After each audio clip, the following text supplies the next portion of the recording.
Welcome to Tress Talk with Gerdie, your weekly dose of hair, wellness, and faith. In this week's episode, we are going to go over the 5 pillars of healthy hair and scalp. I coined that a few years ago after getting so many questions on what to use, why to use them, and how to use them, because we never really learn what works until we just do it by trial and error. And so the 5 pillars of healthy hair and scalp are able to help you on your hair journey, regardless to your hair type, texture, or state, whether you're chemically treated or you choose to be natural.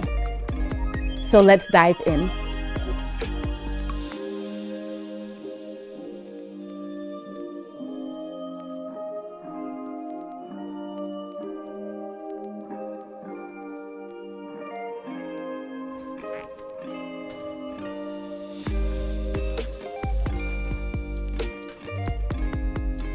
So the 5 pillars of hair and scalp care, I developed that about 4 years ago because I would get a lot of questions on maintenance, what I used, what was working for the hair and the scalp, and realizing that although we've grown up shampooing and conditioning our hair, there's never really been a focused learning or understanding on what to use, why to use them, and how to use them. And so that's why I just developed the 5 pillars of hair and scalp care.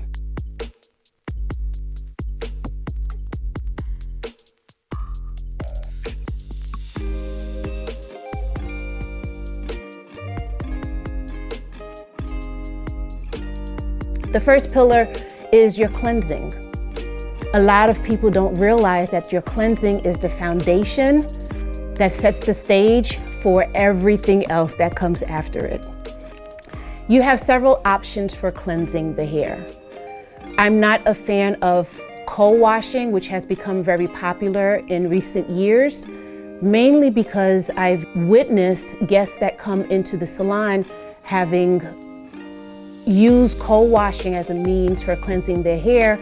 And what I find is that there tends to be a lot of buildup, not only on the scalp, but on the hair, which can eventually lead to clogged follicles, rendering the hair not able to properly grow or thrive in that environment. In addition to those scalp issues is that there's a lot of buildup on the actual hair strand. And what happens is that these guests are finding that not only is it difficult to maintain a style, but their actual curls are not popping or they're not lively or anything. They're just finding that everything sits on the hair and or they're not being able to achieve styles that they once were able to achieve rather nicely. So I'm not necessarily a fan of co-washing. That being said, there are some things that you can do that you can minimize the effect of certain shampoos that might feel that they're stripping the hair too much.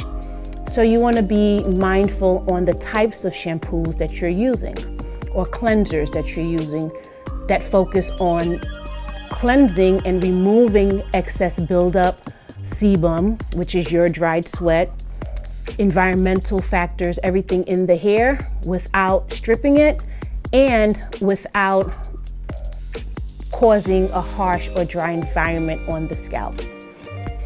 One thing that I do highly recommend, especially if you find that you have a compromised scalp and or you're experiencing excessive buildup on your scalp and your hair, is a pre-poo. A pre-poo is a treatment that you're going to do before actually cleansing your hair. So what you would do is you're applying the cleanser directly to your scalp prior to wetting the hair and or scalp. When you apply it, you are using your fingers in a circular motion to massage the cleanser through on the scalp. That's going to begin the process of removing the excess buildup on the scalp. You can leave it on for 5 to 10 minutes prior to your actual cleansing service. There are some products on the market where you can do a pre-treatment, which would include some type of oil or emollient base, that you can do that also. However, the focus I want to stress is being able to do the pre-poo as a way of beginning the process of not only detoxing the scalp and the hair, but to start removing the excess buildup. especially for my naturalistas who tend to use a lot of product in an effort to achieve certain looks. What's happening is that there's a lot of buildup on the hair and scalp, and it's not easily removed with just one service. And so that's your pre-poo. From there, you want to understand that there are different types of cleansers as your shampoo. You have clarifying, you have moisturizing, you have your treatment cleansers, and I often recommend having a combination of sorts. I would normally start with a clarifying or a cleansing shampoo that focuses on actually removing excess buildup, actually removing product. And something that we don't necessarily remember is that the environment does affect our hair and our scalp, and it adheres to our hair and our scalp. If you live somewhere that has a lot of trees, there's a lot of pollen that sticks to the hair and your scalp, and oftentimes it's not visible with the naked eye.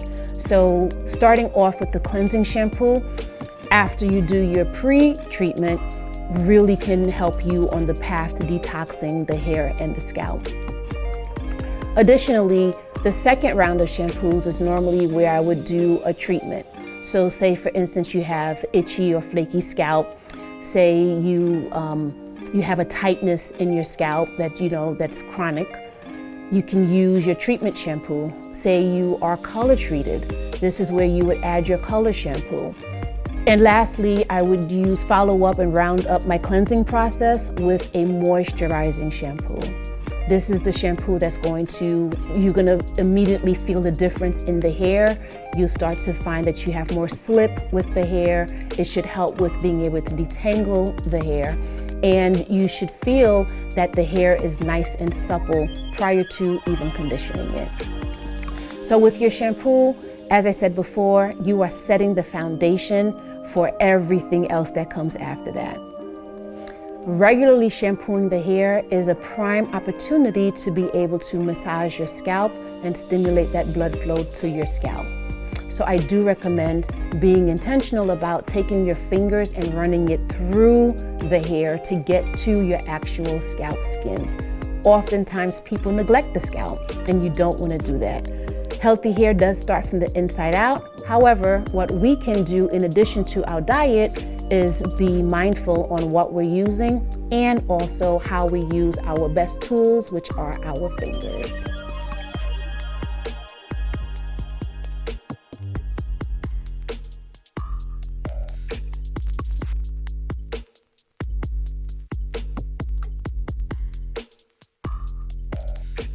Our next pillar will be your condition. Healthy hair is a great balance of protein and moisture.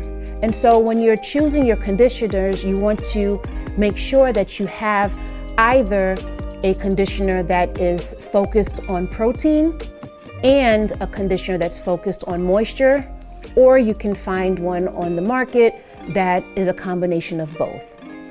Every time you're going to condition your hair, you want to assess where your hair is. Do you feel that the hair might feel a little weak? Do you find that you're shedding a lot? If you want to strengthen your hair, you want to focus on a conditioner that has more of a protein base. If you find that the hair can be dry and it just doesn't feel, it's feeling more wiry, and you're finding that it's getting very tangly and it's hard to comb through it, then chances are you're lacking some moisture and you want to focus on a moisturizing conditioner.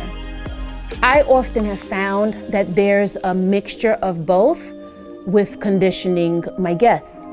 If I find that the hair needs to be strengthened and fortified, I will have more of a protein content in my mixture. If I find that the hair is dry and it doesn't feel supple and it's not easy to detangle, then I know that I need to add more moisture to the mixture.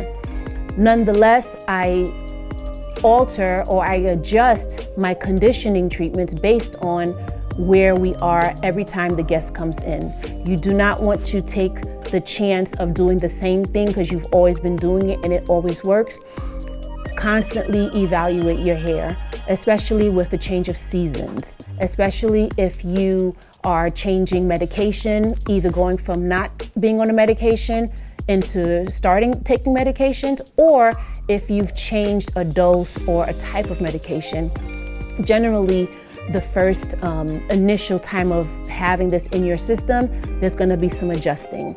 So you want to constantly be mindful of the state of your hair and do your conditioning based on that. Another type of conditioner is your leave-in conditioner, and the name states exactly what it is. It's the conditioner that you're going to use after you use a rinse-out conditioner to be able to add some nutrients, vitamins into the hair while it's wet to be able to go onto your styling. With regard to protein, your protein can come in a cream form and it can come as an intensive treatment in a liquid form, and we'll get to that into our next pillar.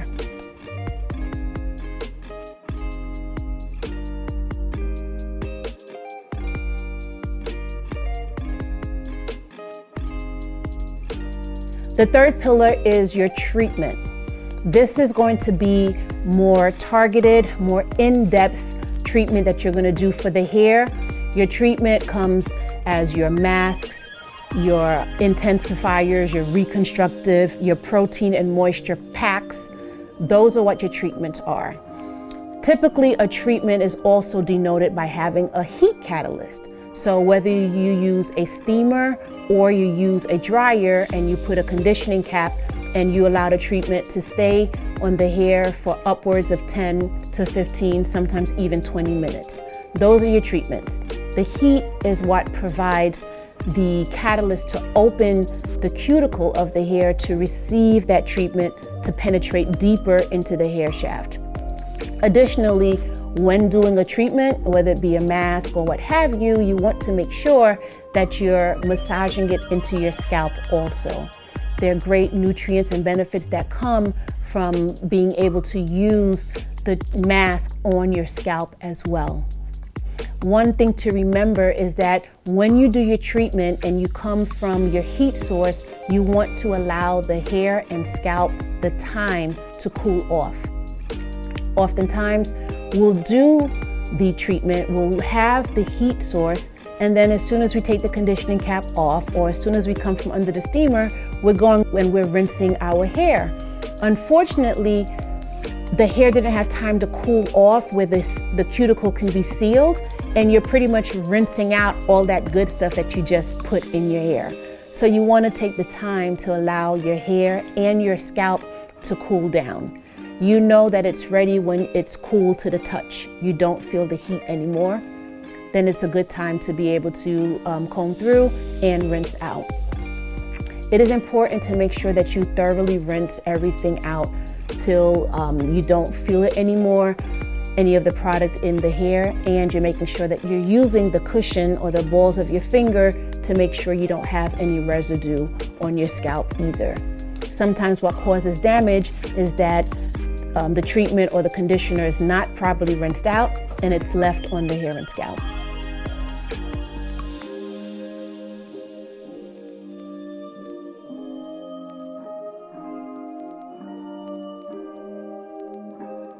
Our fourth pillar of hair and scalp care is your styling. As I said in previous episodes, I'm not a fan of this term called protective styling because it is implicit that there's styling that's not protective, and I'm of the belief that everything that you do to your hair and scalp should be to maintain your hair and scalp's integrity and to be able to protect your hair. So when you're styling, you want to use products, use styling tools, use hot tools that maintain 365 degrees or less in heat and that are not going to adversely affect the hair. You don't want to use things that are going to freeze the hair to the point of it's hard. If you try to work through it, you're going to break the hair. You don't want to use things that are going to singe your hair, that are going to tear away at the fabric of your hair. You know, your hair can be fragile when it's wet. It's weaker when it's wet. And so you want to be able to use stylers, products that are going to help with retention to maintain a style, but that's also going to seal your cuticle. That's also going to impart shine. That's also going to be able to maintain your moisture and hydration in your hair, and that's not going to be harsh on your scalp.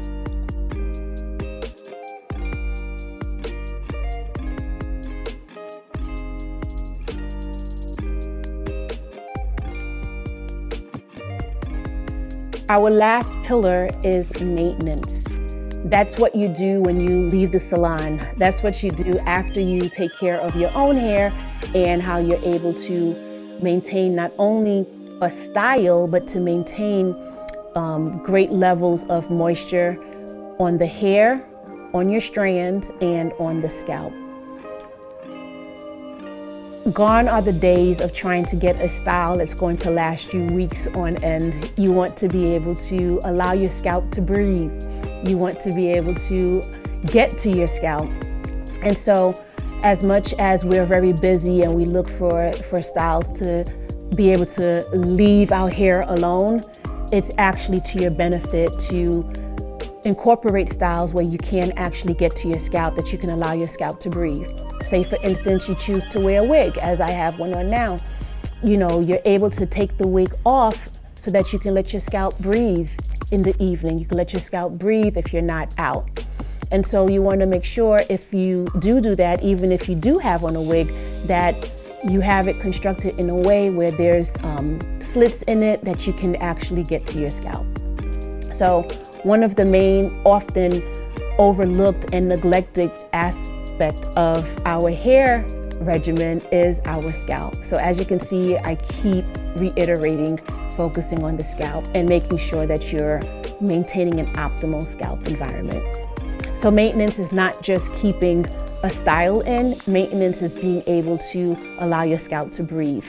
Maintenance is taking time out, at least 5 minutes a day, to massage your scalp, to be able to promote blood circulation to your scalp through manipulation, through massage. Head massage is so therapeutic, and just 5 minutes a day, you'll see it works wonders, especially around your hairline, especially in the crown of the head, to be able to just take your fingers, use your fingers, circular motion, and then to massage throughout your head.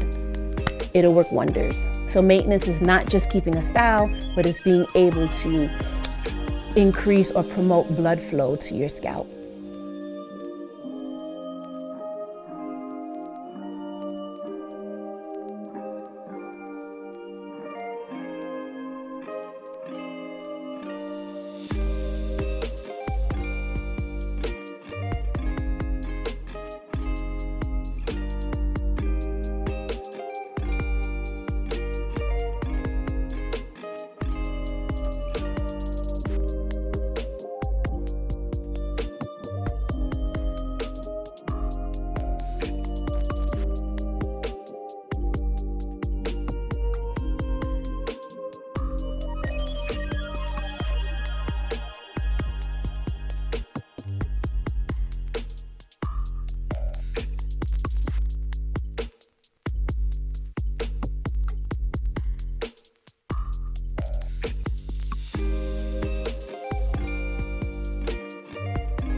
Thank you for joining us for this episode of Tress Talk with Gerdie, 5 pillars of healthy hair and scalp.